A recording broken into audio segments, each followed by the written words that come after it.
Canadian Prime Minister Justin Trudeau's government has been thrown into fresh disarray with the abrupt departure of his Finance Minister, Chrystia Freeland.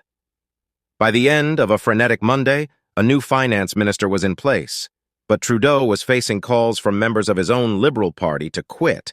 Without directly referring to the news, the Prime Minister told party donors at an event in Ottawa, "It's obviously been an eventful day. It has not been an easy day."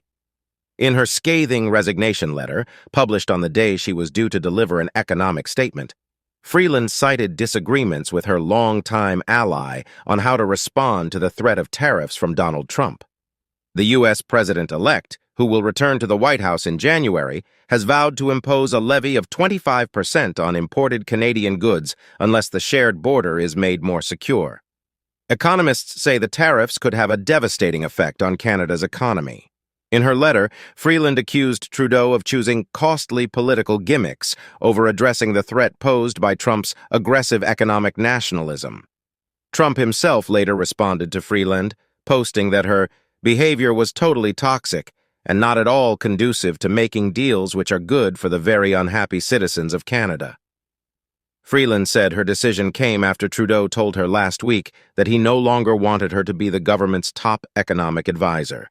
Her departure blindsided the government, leaving the fate of the scheduled economic update in the air for hours and bringing Trudeau and his shaky minority Liberals to the brink.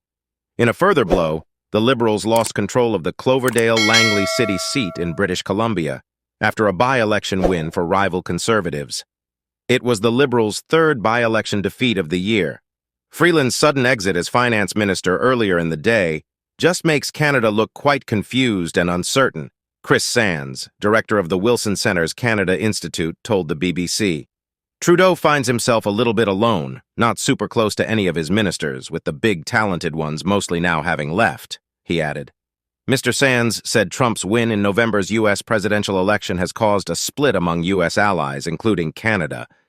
Do you respond to Trump by pushing back and standing firm, or do you respond by trying to find a way to avoid conflict, he said.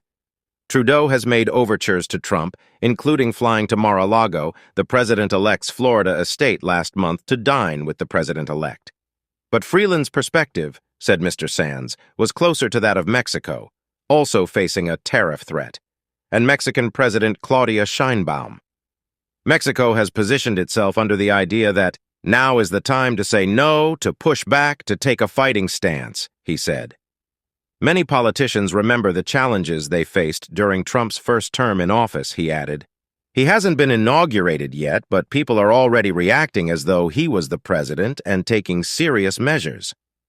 Freeland, who also served as Deputy Prime Minister, had been Ottawa's lead during the first Trump administration in the successful renegotiation of the U.S.-Canada-Mexico Free Trade Pact. It was a really stressful and overwhelming process for Canada, Mr. Sands said. In addition to the members of the Prime Minister's own party who called on him to quit, Canada's three opposition party leaders said on Monday that Trudeau must go. Pierre Poilievre, leader of the opposition Conservative Party of Canada, called for a federal election as soon as possible. Everything is spiraling out of control. We simply cannot go on like this, he said. Canada's next federal election must be held in October at the latest. Laura Stevenson, chair of the Political Science Department at Western University, told the BBC that it was not clear that a change in leadership would affect the current U.S.-Canada dynamic. I have no confidence that Trump will react any differently to Poilievre than he does to Trudeau, she said. After 9 years in power, Trudeau has faced growing calls to resign over concerns he is a drag on his party's fortunes. The Liberal leader's approval rate has plummeted from 63% when he was first elected to 28% in June of this year, according to one poll tracker. Opinion polls also suggest the Liberals could face a devastating loss to the Conservatives if an election was held today. Some Liberal members of Parliament have been pressuring Trudeau for months to step down. 8 MPs publicly expressed this sentiment on Monday, Canadian newspaper The Globe and Mail reported. In a meeting with his caucus following Freeland's resignation on Monday, Trudeau reportedly heard some of those calls for him to quit directly. Others also expressed their concerns and reservations about his leadership. Kindly like, subscribe, and share your thoughts in the comments section.